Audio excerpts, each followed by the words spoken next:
నేను కొణిదెల పవన్ కళ్యాణ్ అనే నేను శాసనం ద్వారా నిర్మితమైన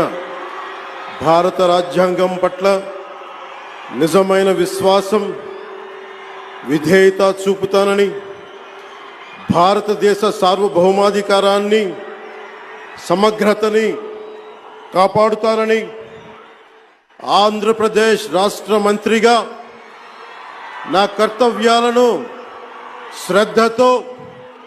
అంతఃకరణ శుద్ధితో నిర్వహిస్తానని, భయం గాని, పక్షపాతం గాని, రాగద్వేషాలు గాని లేకుండా రాజ్యాంగాన్ని, శాసనాలని అనుసరించి